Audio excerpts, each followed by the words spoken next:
Fidèles téléspectateurs, je vous salue de partout où vous nous suivez et bienvenue dans ces nouveaux numéros de l'émission Parlons des entrepreneurs, une émission que vous aimez tant. Alors aujourd'hui, maintenant même, nous avons sur ce plateau de télévision un grand entrepreneur, un monsieur qui se distingue et se démarque dans le monde de l'entrepreneuriat. Il a plusieurs casquettes, il fait beaucoup de choses à la fois.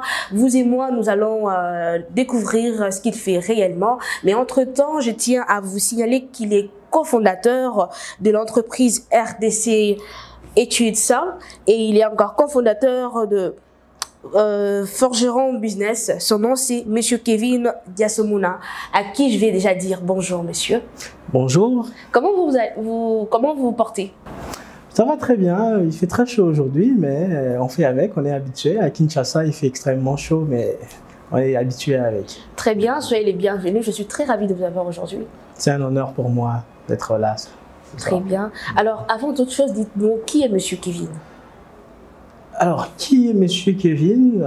Kevin Diasonama, moi je me définis comme un jeune, un entrepreneur, un débrouillard, hein, quelqu'un qui apprend beaucoup de choses et qui veut faire beaucoup de choses.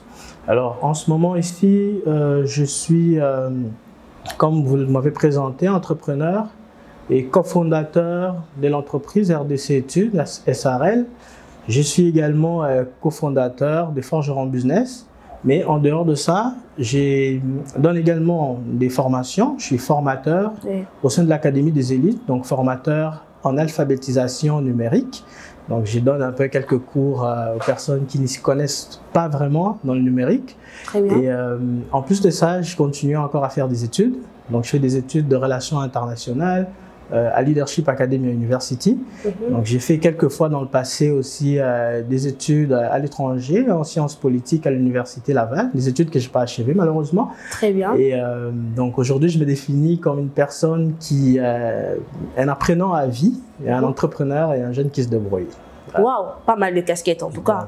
Alors parlant de votre entreprise RDC Études CERN, est-ce que vous pouvez nous parler de ça? C'est quoi en fait l'objectif?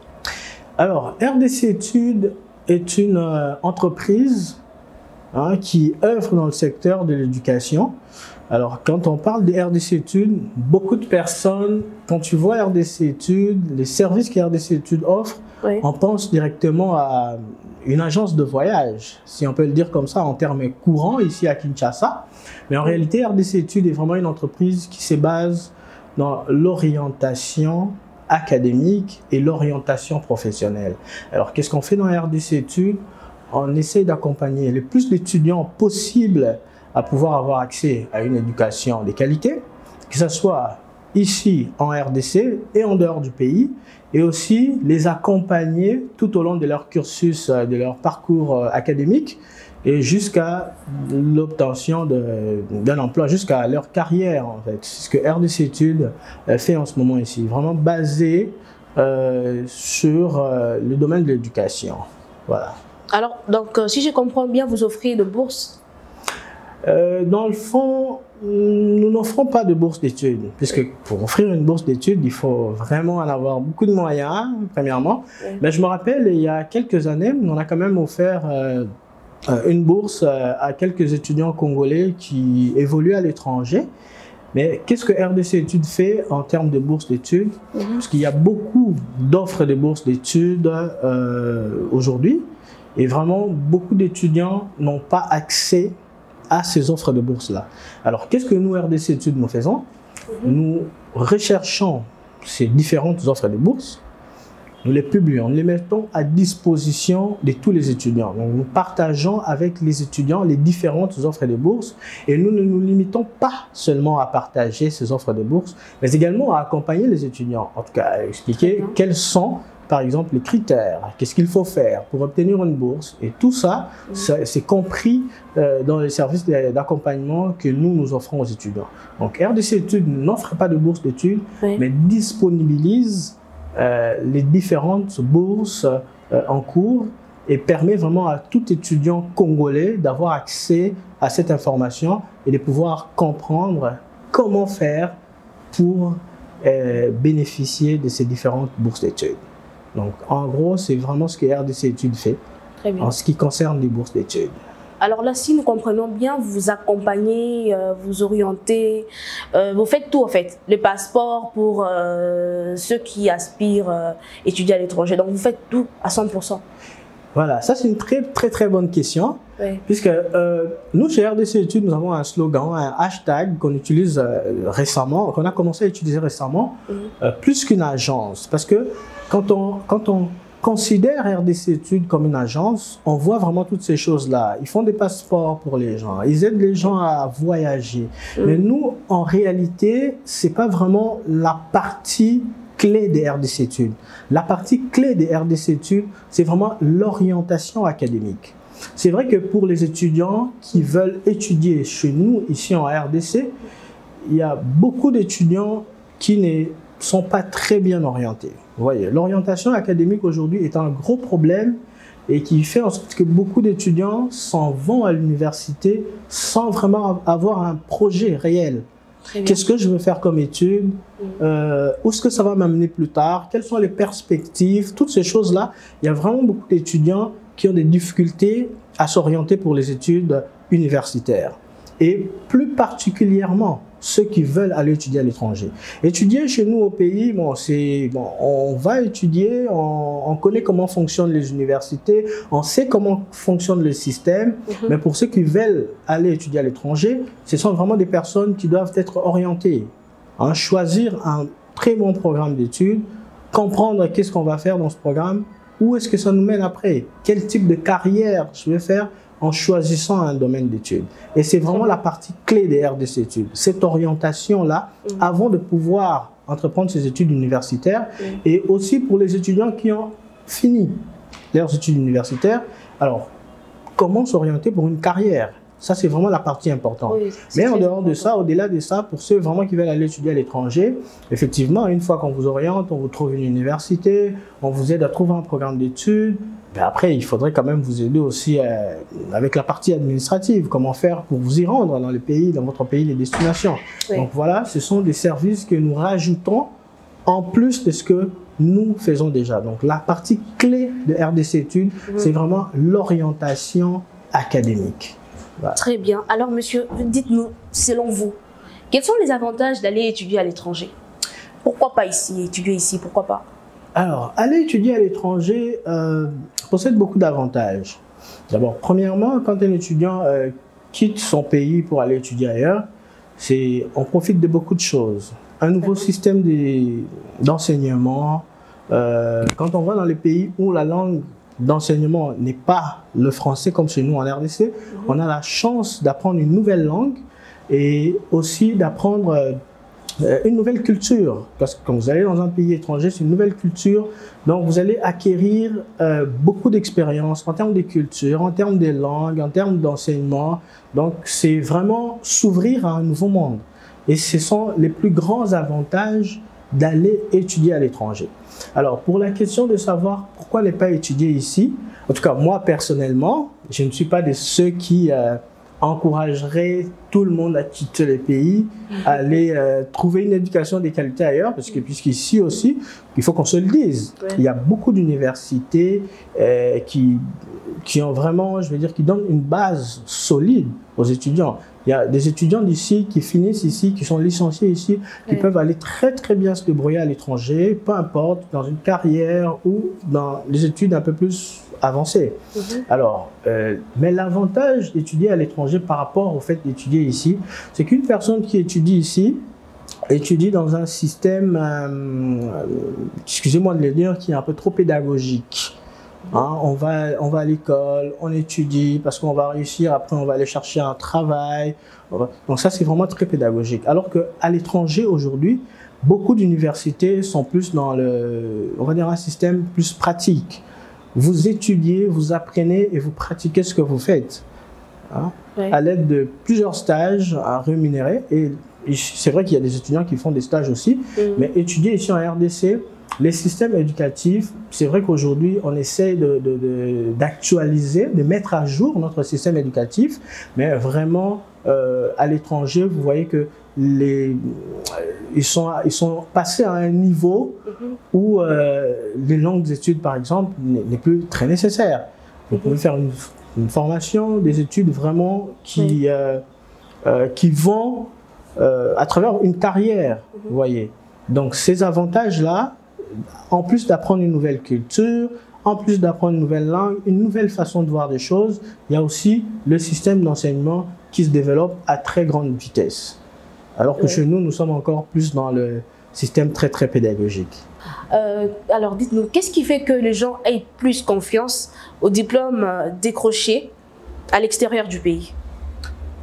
Ah, bon, vous voyez cette conception de choses-là, moi je trouve qu'en 2023, il faudrait qu'on cesse de penser que les diplômes obtenus en dehors du pays permet à une personne d'être plus apte qu'une personne qui a obtenu un diplôme ici. Pourquoi? Qu'est-ce que je dis? Pourquoi je dis ça? Puisque étudier à l'étranger, vous pouvez aller étudier, mais si vous ne profitez pas de ce système-là, si vous ne profitez pas de toutes les connaissances, si vous ne savez pas utiliser les connaissances que vous avez acquises à l'étranger, vous pouvez revenir ici avec un diplôme et face à un étudiant qui a décroché son diplôme ici en RDC, on voit que celui qui a décroché son diplôme en RDC est peut-être plus ouvert au monde du travail, plus avancé au monde du travail qu'une personne qui a étudié à l'étranger. Mais seulement, il est vrai que les universités étrangères, en termes de reconnaissance des diplômes, en termes de reconnaissance mondiale, je pense que ces universités-là ont plus de reconnaissance que nos universités ici en RDC. Vous voyez. Et le fait que nos universités ne sont pas très reconnues, et surtout que nos universités n'occupent pas les grandes places sur les classements des universités. Ici en Afrique, on ne retrouve pas beaucoup d'universités congolaises, et c'est ce qui fait en sorte que nos diplômes sont vraiment un tout petit peu... Nos diplômes sont reconnus, mais n'ont pas la même valeur que les diplômes obtenus à l'étranger. Alors, dans ce cas-là, moi je pense que c'est plus... Il faut plus mettre à jour notre système d'enseignement ici pour que nos universités se retrouvent parmi, réunir toutes les conditions qu'il faut pour que nos universités se retrouvent parmi les grandes universités. Et je pense qu'avec ça, nos diplômes seront reconnus à juste titre comme les diplômes obtenus à l'étranger. Très bien. RDC Études, comment faire pour être accompagné par vous? Est-ce qu'il y a des critères où vous prenez les étudiants en fait au hasard?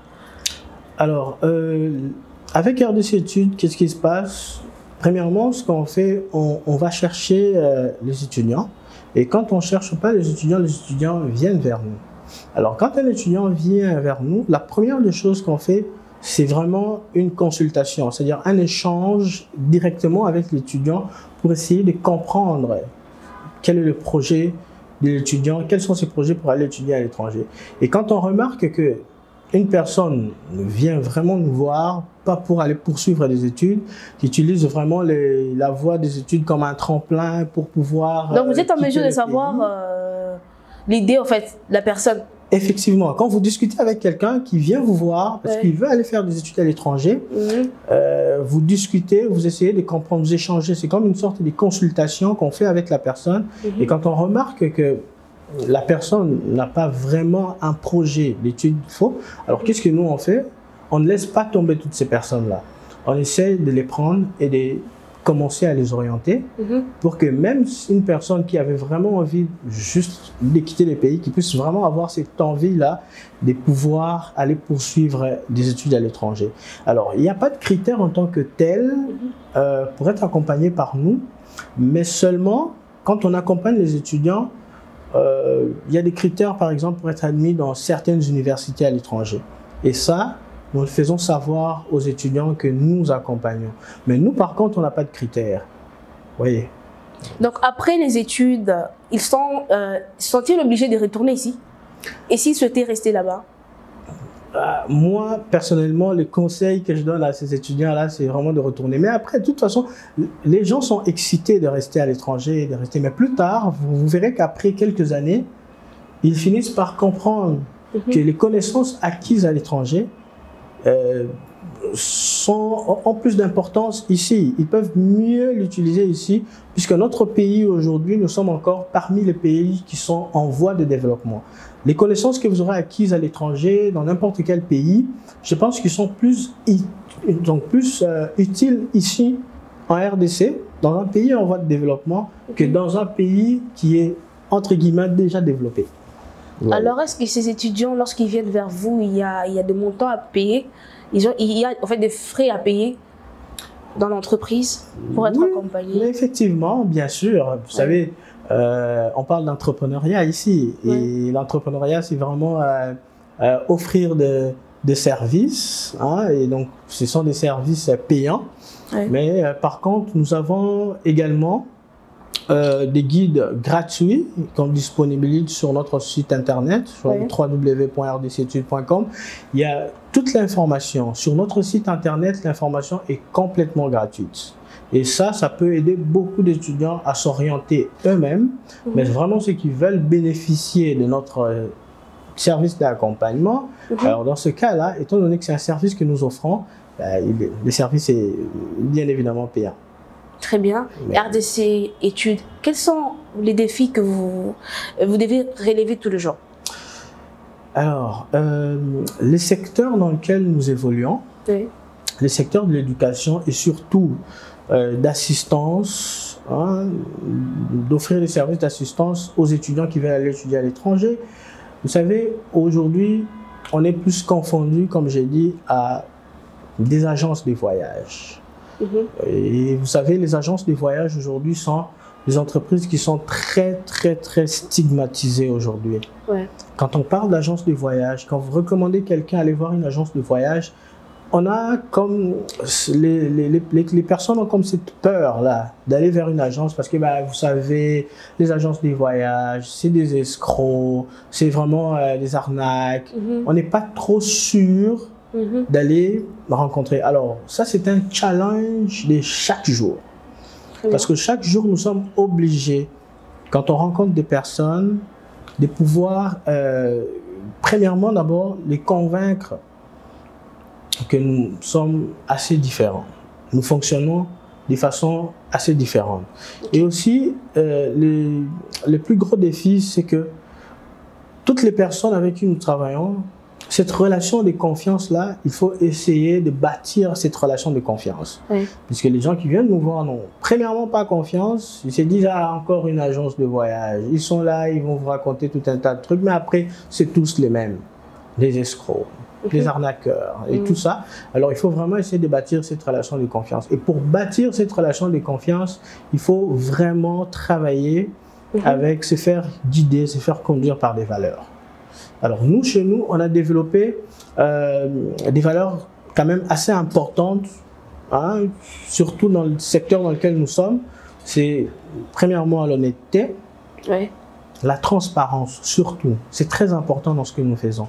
Puisque quand on n'est pas honnête avec les personnes avec qui nous travaillons, vous voyez, finalement, ils vont se dire après, bon, on avait raison, ils sont tous les mêmes. Donc on fait de notre mieux pour mettre nos clients en confiance, donc en étant le plus honnête avec eux. Et en dehors de l'honnêteté, il faut être le plus transparent. Donc nous, on oriente, quand on donne l'information, on donne la source de l'information, on veut vraiment que les personnes avec qui nous travaillons puissent avoir cette confiance-là. Puisque si nous faisons confiance à nos clients, alors je pense qu'eux également doivent nous faire confiance. Et ça, c'est un challenge de, comme je vous ai dit, de chaque jour. À chaque fois, il faut que, en tout cas quand on travaille, même avec toute l'équipe RDC Études, même quand on engage des personnes, il faut vraiment que la première des choses qu'on fasse, c'est leur inculquer ces valeurs-là. Il faut qu'ils sachent que avec RDC Études, la chose la plus importante, c'est être honnête, c'est être transparent, et puis c'est laisser au service de nos clients. Vous voyez. Donc il faut qu'on comprenne que quand on accepte de faire ça, c'est vraiment un service que nous rendons à ces personnes-là. Et il faut qu'on se le dise, en RDC ici, c'est vraiment pas facile de développer, de mettre toutes ces valeurs-là pour aller de l'avant. Et puis pour créer cette confiance-là avec les personnes avec qui on travaille, ça c'est vraiment, comme je vous ai dit, un challenge de chaque jour. Ouais. Très bien. Et c'était pas facile, donc vous persévérez seulement. Oui, ça n'a vraiment pas été facile. Surtout à nos débuts, ça n'a vraiment pas été facile. Vous savez, quand vous commencez au début, c'est depuis 2018 que RDC Études a vu le jour. Oui. Et en ce moment-là, en tout cas à cette époque-là, quand on vous pose la question, ça fait combien de temps que vous êtes dans ce domaine-là? Ça fait combien de temps que vous offrez ces services? J'imaginais qu'un client qui vient, qui a déjà en tête que les agences de voyage, c'est des escrocs, c'est tout ça. Alors vous arrivez, on vous pose la question, ben vous dites que ça fait à peine quelques mois qu'on est dans le domaine. Vous voyez ce que ça fait à une personne qui arrive et qui n'a pas vraiment confiance? Ça, c'est vraiment quelque chose qui a été très très difficile au début pour nous. Mais avec le temps, on s'est dit, bon, on s'est déjà lancé. Tout ce qu'on a à faire, c'est faire très bien les choses. Et surtout, il y a quelque chose de très important, ça, je parle même à tous les entrepreneurs en général, ici en RDC, c'est vraiment conformer, donc faire les choses de manière assez légale. Vous voyez, donc quand vous faites, beaucoup d'entrepreneurs se lancent dans l'entrepreneuriat ici en RDC, bon, on s'est dit on va créer une agence de voyage, mais on ne se demande pas, est-ce que c'est une entreprise reconnue par l'État? Est-ce que c'est une entreprise qui fonctionne selon les normes? Oui, c'est très important ça. Donc ça, c'est vraiment important et c'est quelque chose qu'on, nous, dès le départ, on s'était dit qu'il fallait qu'on se conforme vraiment aux normes et c'est ce qui a permis à ce qu'aujourd'hui, nous restons encore debout et que les gens 5 ans après. Alors, est-ce que nos étudiants d'ici sont facilement acceptés à l'étranger? Oui, nos étudiants sont acceptés, mais il y a beaucoup de critères de sélection quand même. Ce qu'on a remarqué, je crois, il y a 2 mois passés, on a eu à faire quelques descentes dans les écoles pour discuter avec eux en fonction des, résultats des élèves, puisque les résultats scolaires jouent un très grand rôle dans l'acceptation des étudiants congolais à l'étranger.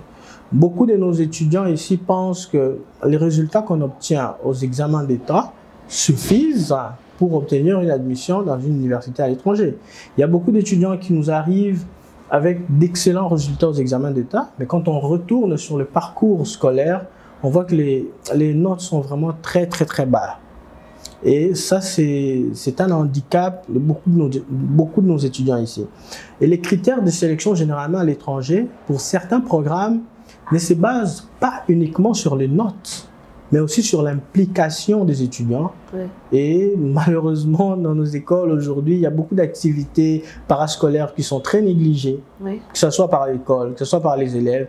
Et surtout, les écoles n'encouragent pas vraiment les élèves à pouvoir s'impliquer dans toutes ces activités parascolaires, puisque ça joue un grand rôle dans l'acceptation de nos étudiants à l'étranger. Vous voyez, donc, ce que les élèves doivent comprendre, c'est qu'il ne s'agit pas seulement d'avoir d'excellents résultats aux examens d'État, mais également d'excellents résultats, un très bon parcours scolaire, d'excellents résultats à l'école. L'implication scolaire, ça joue un très très grand rôle dans beaucoup d'universités, dans beaucoup de pays à l'étranger. Très bien, mais sinon, vous faites un très grand travail. Est-ce que sinon, vous avez des partenaires ou un soutien? Des partenaires, oui. On travaille quelquefois avec certaines universités, mais je ne veux pas vraiment parler de partenariat en tant que tel, puisque la plupart des universités qui nous contactent, c'est vraiment pour qu'on soit... Les universités d'ici? Non, les universités étrangères. Très bien. C'est vraiment pour être comme des agents recruteurs d'étudiants. Alors que nous, on n'est pas juste là pour recruter des étudiants pour aller étudier, mais c'est vraiment orienter les étudiants. Mais en termes de soutien, je dirais que oui. Les soutiens, on a reçu le soutien de beaucoup de personnes qui nous ont encouragés déjà dès nos débuts, qui ont cru en ce qu'on voulait faire, qui ont cru. Et je crois que d'ailleurs, toutes les personnes qui nous ont soutenus, aujourd'hui, il y a quelques-uns parmi eux qui font partie des associés, actionnaires de l'entreprise, qui ont vraiment été là, qui ont apporté, que ce soit un soutien moral, un soutien financier, un soutien matériel au début.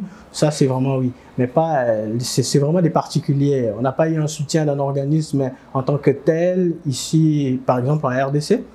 On a vraiment, ça c'est ce qu'on déplore le plus, puisque les écoles, les universités devaient être là pour nous accompagner. Étant donné que l'orientation qu'on fait, c'est pas uniquement, comme j'ai dit tout à l'heure au début, pour envoyer des étudiants à aller poursuivre des études à l'étranger, mais c'est aussi pour orienter nos élèves ici à pouvoir mieux se préparer pour l'université.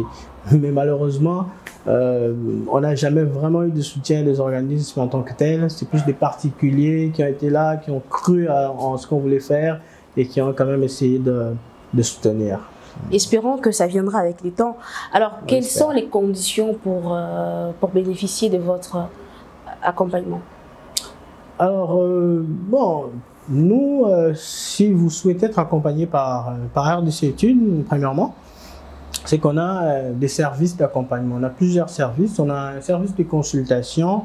En tout cas, ça, c'est un service qui est ouvert à tout le monde, que ce soit les étudiants qui veulent poursuivre des études ici en RDC, que ce soit des étudiants qui ont achevé leurs études et qui veulent se lancer dans une carrière professionnelle.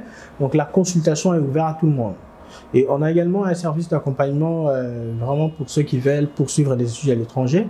Et comme j'ai dit, tous ces services-là sont payants.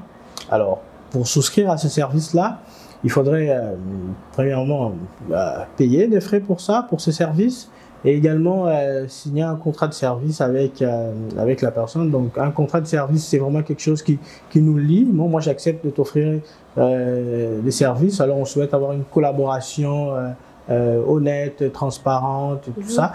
Donc, on signe un contrat et on paye des frais de service. Ça, c'est vraiment la procédure pour souscrire à nos services d'accompagnement. Alors, très bien. Quels sont les pays dans lesquels vous accompagnez les étudiants? Alors, les pays cibles.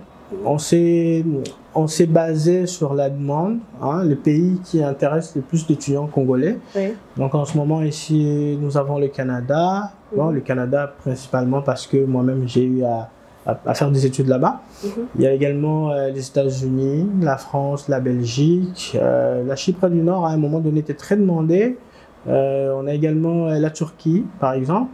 Et il y a aussi l'Inde, même si en ce moment ici il y a de moins en moins d'étudiants qui sont intéressés par les universités indiennes. Très bien. Fidèles téléspectateurs, je tiens à vous rappeler que sur ce plateau de télévision, nous avons Monsieur Kevin Diasomona qui est cofondateur de l'entreprise RDC Études. Il est encore cofondateur de Forgeron Business. Alors nous allons rentrer de l'autre côté de la technique. Après cette transaction, nous allons nous retrouver juste après. C'est parti.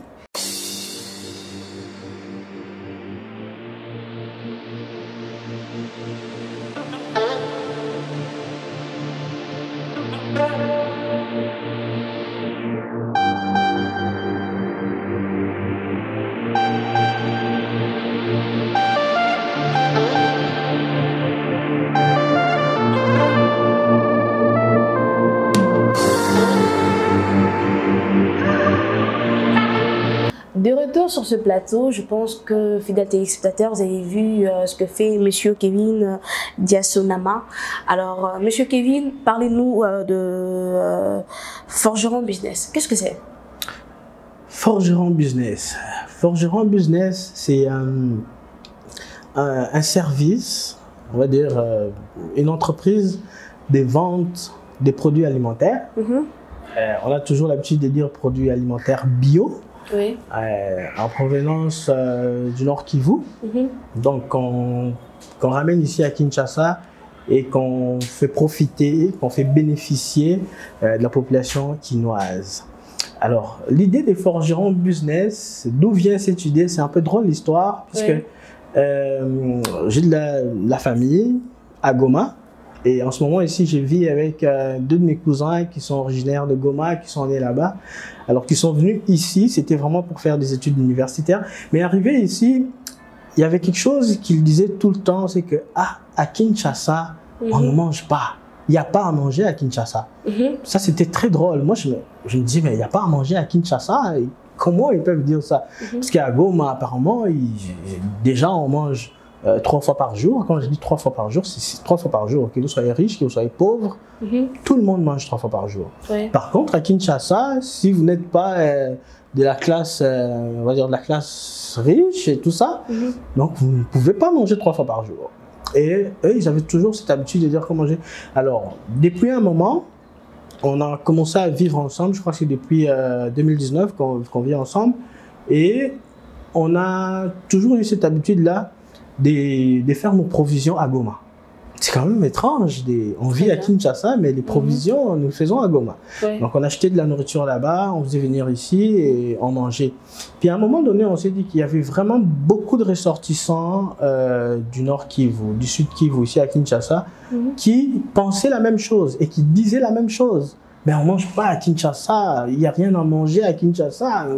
Alors, tout ça, c'est vraiment ce qui nous a poussé. On s'est dit, bon, pourquoi ne pas aider ces gens-là?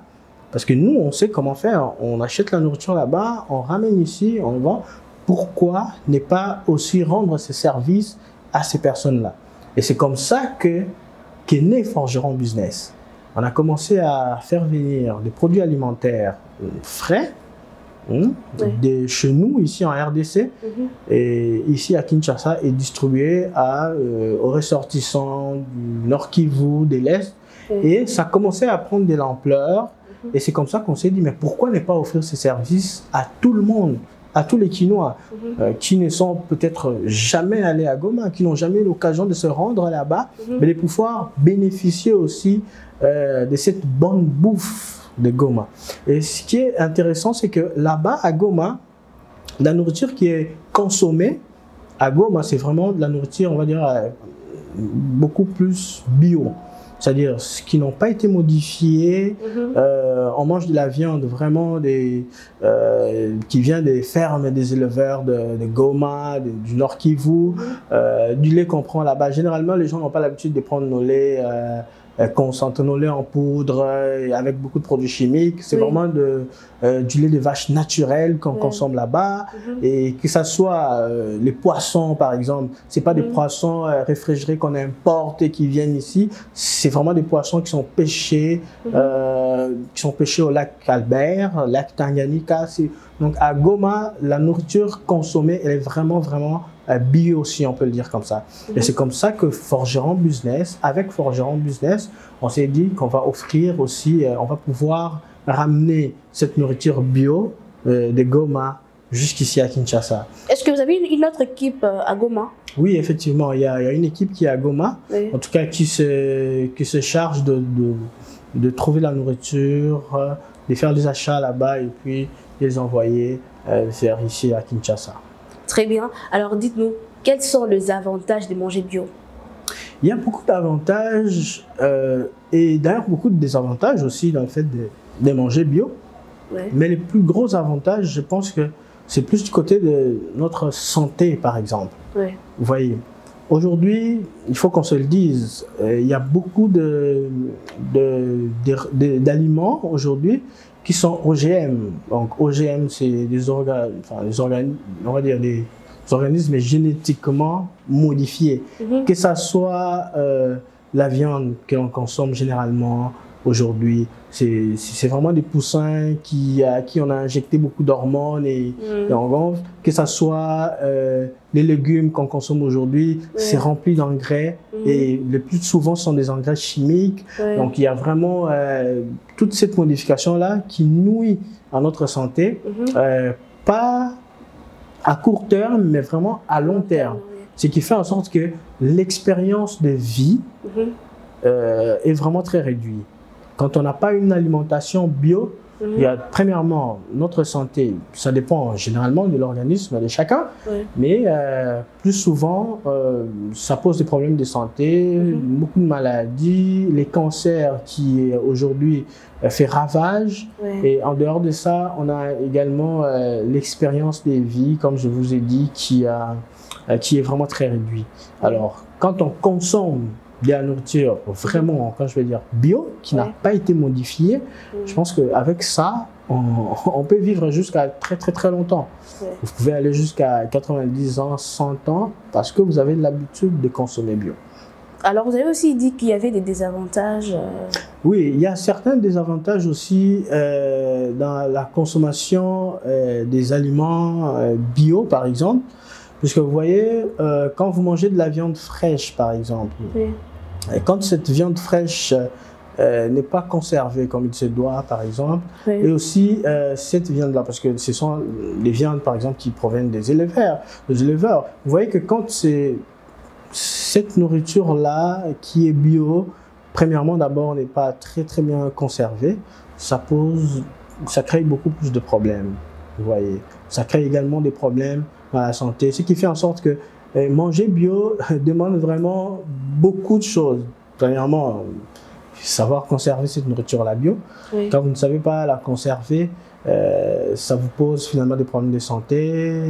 Et donc, ça demande vraiment beaucoup d'exigences pour manger bio. C'est en quelque sorte les désavantages. Parce que quand on n'est pas en mesure de respecter toutes ces exigences-là, ça peut également créer des problèmes de santé. Est-ce que vous pensez que le coût du bio, c'est aussi un des avantages? Les bio coûtent cher.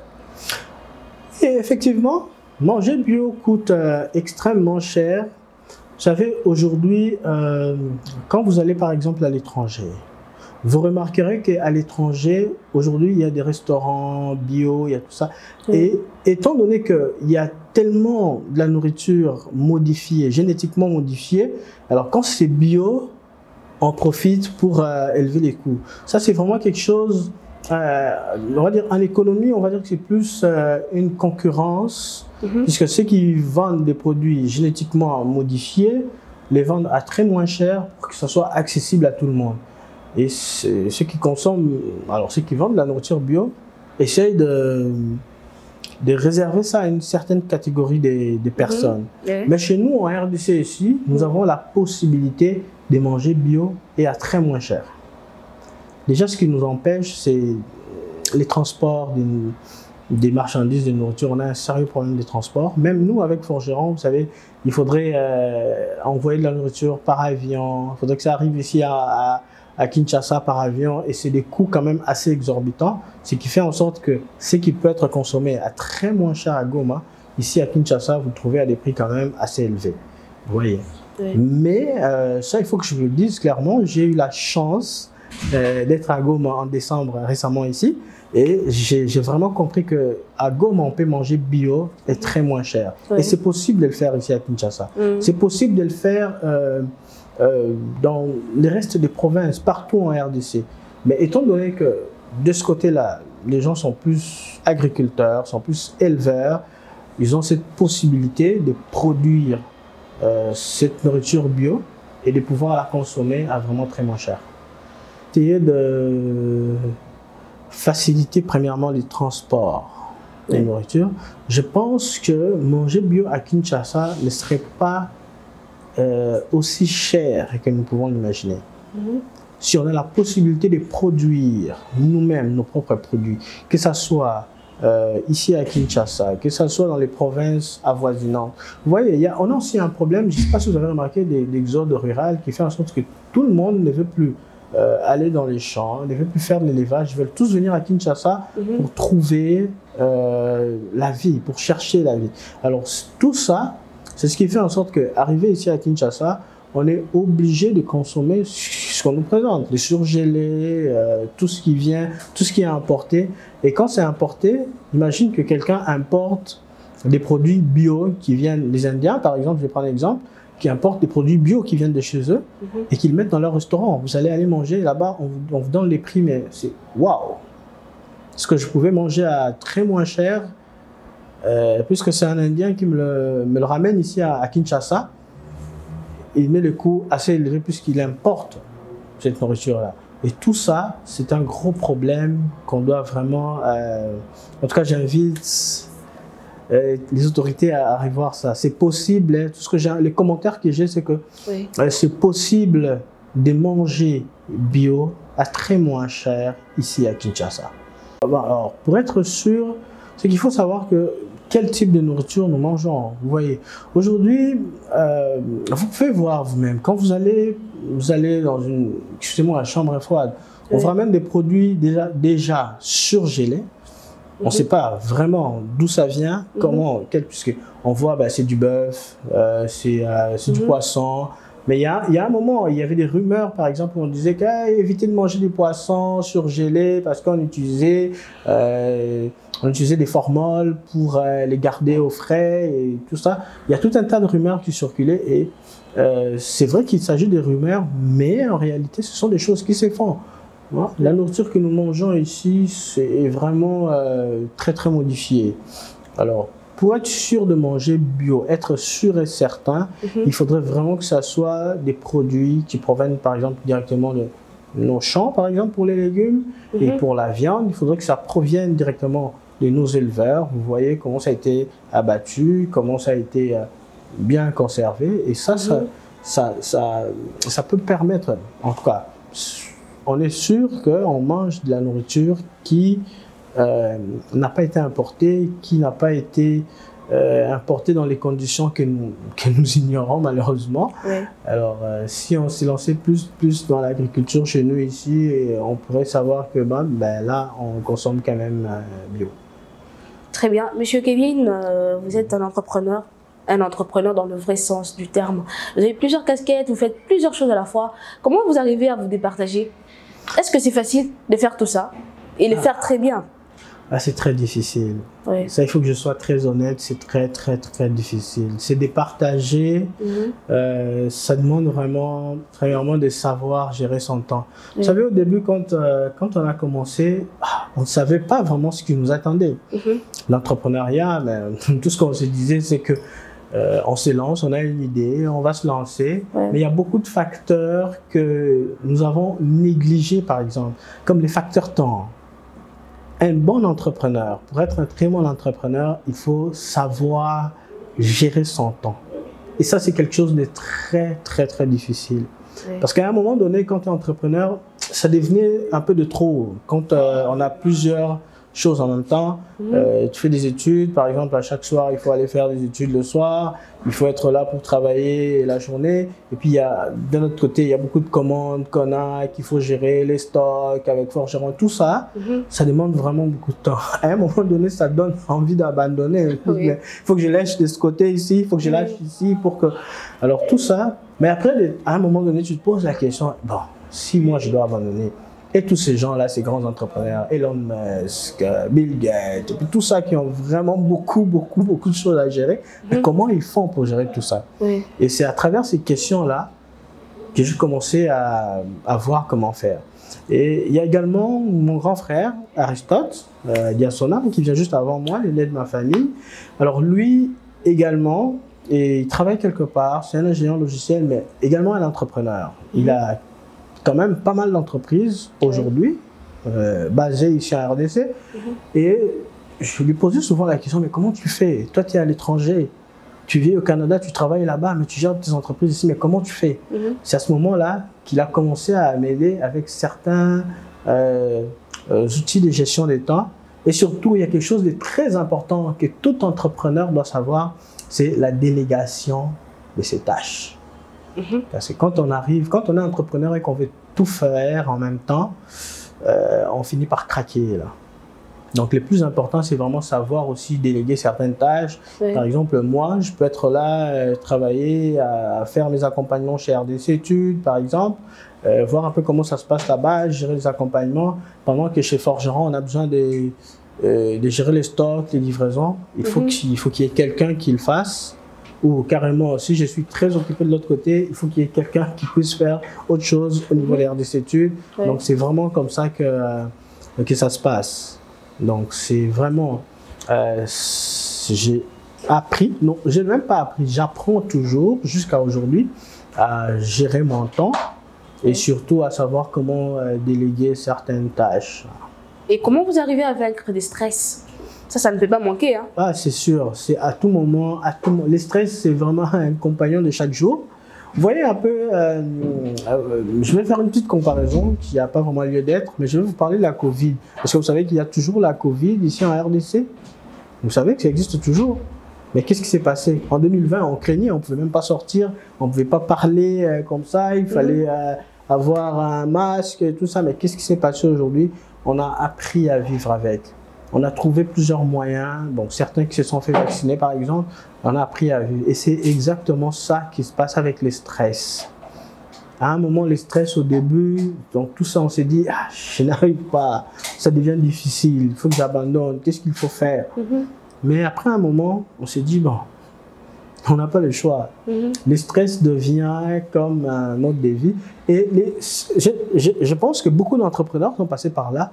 Finalement, le stress devient un facteur de motivation. Quand on est stressé, on a encore plus l'adrénaline qui monte et on a envie de vaincre ce stress-là. Et le stress, finalement, devient comme un facteur de motivation pour nous dans ce qu'on fait. Et sans vous mentir, j'étais plus stressé avec RDC Études, par exemple, qu'avec Forgeron, puisqu'avec RDC Études et tout ça, vous avez les agences, que quand il n'y a pas vraiment de confiance au niveau de clients et tout ça, ça stresse énormément. Mais on arrive quand même à gérer ce stress-là, à tenir le coup. Et on fait du stress un facteur vraiment de motivation. Le stress devient comme un motivateur pour nous. Oui, puisqu'il y a certaines personnes qui finissent par abandonner. Alors, Monsieur Kevin, vous allez regarder la caméra qui est juste au-devant de vous. Vous allez donner un conseil aux personnes qui vous suivent, vous en tant qu'entrepreneur. Alors, un conseil que je donne à toutes les personnes qui nous suivent, en ce moment ici, particulièrement aux entrepreneurs, c'est que la première des choses qu'il faut savoir, il ne faudrait pas avoir peur. On est généralement des natures, nous sommes tous entrepreneurs. Le fait d'avoir une idée en tête, c'est déjà être un entrepreneur.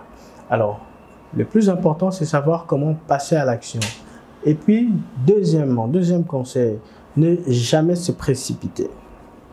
C'est vrai qu'il faut saisir les opportunités quand il le faut, mais ne jamais se précipiter. Un entrepreneur, avant de passer à l'action, doit essayer de s'assurer de plusieurs choses, comprendre les secteurs dans lesquels on veut se lancer, savoir qu'est-ce qu'il y a comme difficulté, qu'est-ce qu'on peut avoir comme difficulté, et puis vraiment étudier un peu le marché, hein, comment ça fonctionne dans le marché, avant de pouvoir se lancer. Une fois que vous avez réuni tous ces facteurs-là, vous pouvez vous lancer. Au pire des cas, vous pouvez quand même vous lancer aussi, mais essayez pendant tous ces temps-là de vraiment apprendre beaucoup de secteurs. Et aussi, un entrepreneur, c'est quelqu'un qui apprend tous les jours. Très bien. Vous pouvez être dans un domaine, vous êtes entrepreneur, vous pensez que ça s'arrête là, ok, je lance mon entreprise, voilà ce que je fais, mais il faudrait chaque jour apprendre.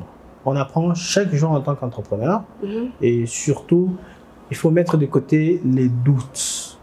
Parce que les doutes, c'est quelque chose qui fait en sorte que beaucoup ont commencé, mais après, finalement, on n'est pas allé loin parce qu'on doutait de soi-même. On doutait même de l'entreprise qu'on a créée. Donc, c'est vraiment ce que je donne comme conseil. N'ayez pas peur. Apprenez chaque jour. Ne pas être pressé, être patient. Surtout ça, la patience, c'est on va dire, c'est quand même une qualité importante pour un entrepreneur. Très bien. Donc, essayez vraiment. Et pour ceux qui doutent encore de l'entrepreneuriat, qui se disent ah ben moi je préfère faire carrière par exemple, je ne suis pas intéressé par être entrepreneur. Écoutez, comme j'ai dit, nous sommes tous des natures, nous sommes tous entrepreneurs. Il y a plusieurs plusieurs types d'entrepreneuriat. Vous pouvez être créateur d'entreprise, même vous pouvez être associé à quelqu'un par exemple. Vous pouvez aujourd'hui acheter des parts dans une entreprise, c'est aussi une façon d'entreprendre. Donc voilà. Et moi, en dehors des forgerons, des RDC Études, j'ai un véhicule taxi. C'est une forme d'entrepreneuriat que certaines personnes ne considèrent pas vraiment comme l'entrepreneuriat, mais c'est vraiment une forme d'entrepreneuriat. Donc, il faut toujours essayer d'avoir cet esprit entrepreneurial pour, puisque l'avenir du monde, c'est l'entrepreneuriat. Les entreprises, surtout les entreprises privées, c'est l'entrepreneuriat. Alors, ayez toujours confiance en ce que vous voulez faire. Ça, c'est très important. Nous sommes pratiquement vers la fin de cette émission. Quels sont vos mots de la fin par rapport à l'émission? Donc, vous allez toujours regarder la caméra, donner les annonces, vos numéros de téléphone par rapport à l'accompagnement de votre entreprise RDC Études.